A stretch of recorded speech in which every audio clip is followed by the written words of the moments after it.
ส่องเบื้องหลังความสวยงามของหลาน้อยอุ๋งอิงก่อนขึ้นเวทีสวัสดีครับผมสวัสดีพี่น้องครับปองปายมิดหมอแคนแฟนหมอลำยินดีต้อนรับเข้าสู่ช่องไทยซีเกตชาแนลสวัสดีไปยังแฟนคลับ FC หลาน้อยอุ๋งอิงแฟนคลับ FC สาวน้อยเพชรบันแพงสู้ขู่สู้คนนะครับเด้อมือนี่ครับคิวงานสาวน้อยเพชรบันแพงไปเล่นอยู่ที่วัดโพสีอำเภอจอมพระจังหวัดสุรินทร์พี่น้องปองปายมิดหมอแคนแฟนหมอลำอย่าลืมอย่าพลาดครับอยู่ใกล้ไปให้กำลังแรงเชียร์แรงใจหลาน้อยอุ๋งอิงกับทีมงานเช่าคณะกันหลายๆนะครับเด้อสาวน้อยเพชรบันแพงมาบ่ฮอดจะถึงครับเบื้องหลังความสวยความงามของหลาน้อยอุ๋งอิงก่อนขึ้นเวทีมันยากลำบากส่ำใดพี่น้องเอาภาพนี่ให้เบิ่งครับเป็นภาพโชว์ชุดแรกของหลาน้อยอุ๋งอิงนี่ครับสิเห็นว่ามีคู่ไก่มีพี่เลี้ยงหมอนอิงแล้วก็มีผู้ซอยอีก3-4คนพี่น้อง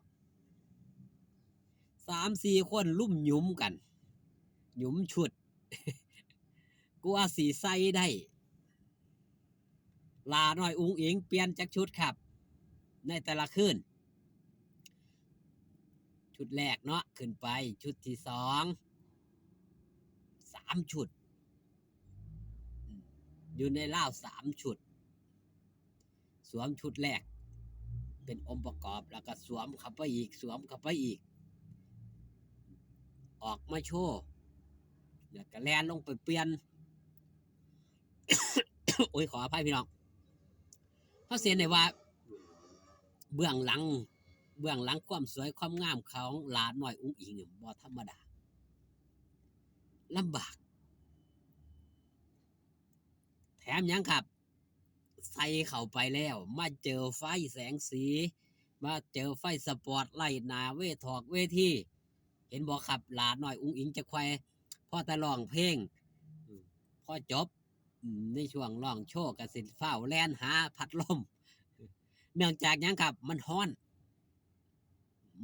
ครับแสงไฟสปอตไลท์ส่องเขาก็ฮ้อนได้ครับพี่น้องมันบ่แม่นว่าแสงไฟส่องเขามันเย็นคือกับผมส่องอยู่นี่ครับเห็นบ่แสงมากระทบแก้มนี่ฮ้อนได้ครับมันยังจะว่ามาอัดคลิปย่ามมื้อแลงเพราะว่ามันโอกาสเริ่มเย็นแน่จักหน่อยถ้าอัดยามถึงเที่ยงบ่ได้ครับเพราะว่ารถก็ฮ้อนเปิดสปอตไลท์ซ้ำกับอยู่ในเตาอบนี่แหละครับสิ่งที่เฮาได้เห็นความสวยความงามหลาน้อยอุ๋งอิง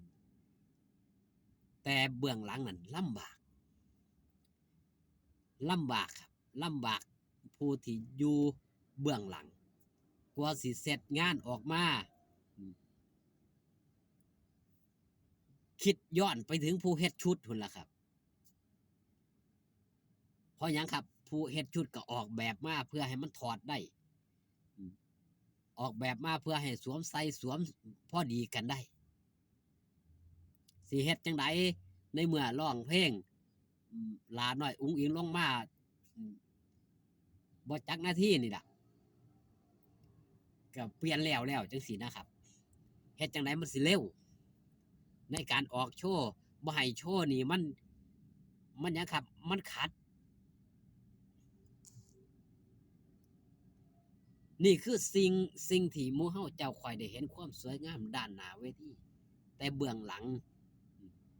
กว่าสิเสร็จงานออกมาได้กว่าสิคีเอ็ดงานเนาะออกมาได้บ่แม่นธรรมดาต้องขอบคุณผู้ออกแบบชุดขอบคุณทีมงานผู้ซอยมาซอยจับซอยหยุมในการแต่งตัวให้กับหลาน้อยอุ๋งอิงในแต่ละมื้อในแต่ละเว้นกว่าสิออกมาสวยมางามนี่พี่น้องมิตรหมอแคนแฟนหมอลำก็สิเห็นเนาะหลาน้อยอุ๋งอิงแลนก็แลนออกสิ่งที่เฮาได้เห็นความเปลี่ยนแปลงนั่นคือหยังครับนั่นคือการร่วมแห้งร่วมใจสมัครสมานสามัคคีกันทั้งด้านเบื้องหลัง สู่เบื้องหน้าแม่นหยังจังหลาน้อยอุ๋งอิงบ่ได้ออกมาโชว์ชุดเดียวคือกับผู้อื่นก็เนื่องโดยว่าเป็นศิลปินระดับซุปตาร์เป็นตัวเอกของวงเป็นโลโก้ของวงมันก็ต้องมีความพิเศษกว่าศิลปินคนอื่นๆแม่นบ่ครับสิไปเฮ็ดคือศิลปินคนอื่นๆมันก็ธรรมดามันก็สิเป็นเรื่องธรรมดาไปแม่นหยังบอสโจต้องมาควบคุมแม่นหยังบอสโจต้องมาย้ำกับการแต่งเนื้อแต่งตัวออกโชว์ของหลานน้อยอุ๋งอิงในแต่ละครั้งแต่ละเทื่อบางเทื่อบางที่ออกไปในชุดเดียวเห็นบ่ครับบางเทื่อบางที่ก็ออกไปชุดเดียวก็มีจังสิบอสโจก็ยังได้มาย้ำว่ามันบ่แมนมันบ่คือเจ้าของเป็นระดับนี้แล้วสิไปเฮ็ดแบบสุกเอาเผากินบ่ได้โชว์มันต้องออกมาอลังการจัดให้ลูกสาวอย่างเต็มที่สิทุ่มทุนเท่าไรก็ตามโชว์ลูกสาวต้องงดงามโชว์ลูกสาวต้องเฟอร์เฟกต์เห็นบ่ครับสมกับความดังสมกับความปังของหลานหน่อยอุ้งอิงนี่คือความเป็นพอคิดออกมาแล้ววางแผนไว้แล้วกับความยากลำบากของทีมงานผู้อยู่เบื้องหลังนี่แหละครับมันเป็นพลังบวกและมันเฮ็ดให้เห็นว่าหลานน้อยอุ้งอิงกว่าสิผ่านงานออกมาในแต่ละงานนี่ในแต่ละครั้งแต่ละเทื่อน่ะต้องผ่านความยากลำบากส่ำใดออกมาหน้าเวทีมันหยังหลานน้อยอุ้งอิงต้องมาแล่นหาพัดลมหลายคนก็อาจสิบ่เข้าใจคิดไปโอ้ยศิลปินอิหยังคือขี้ฮ้อนบางคนก็สิเว้าสิว่าไปแม่นบ่ครับเนื่องด้วยว่าไฟสปอร์ตมันฮ้อนไผบ่เคยถือไฟสปอร์ตไล่ส่องบ่ฮู้ดอกว่ามันฮ้อนส่ำใดแล้วก็ชุดที่ใส่นี่มันใส่จักซั่นบ่แม่นว่าสิใส่สั้นเดียวมาเด้มันใส่2สั้น3สั้นเด้ครับศิลปินเพื่อเซฟเจ้าของสุดกระโปรงสั้นๆเฮาต้องใส่หยังครับใส่บอดี้สูทบ่เข้าไปเพื่อความสวยเพื่อความงามเพื่อความเรียบร้อยแล้วก็เซฟตัวเจ้าของเองนำเอาสำหรับคลิปนี้ครับขอบคุณพี่น้องป้องปายมิตรหมอแค้นแฟนหมอลำที่ได้เข้ามาเบิ่งมาแย่งเว้าจากันในเรื่องเบื้องหลังของหลาดน้อยอุ๋งอิงเอาไว้แต่เพียงส่ำนี้อยู่ดีมีแห้งสู่ขู่สู่คนครับพอกันคลิปหน้า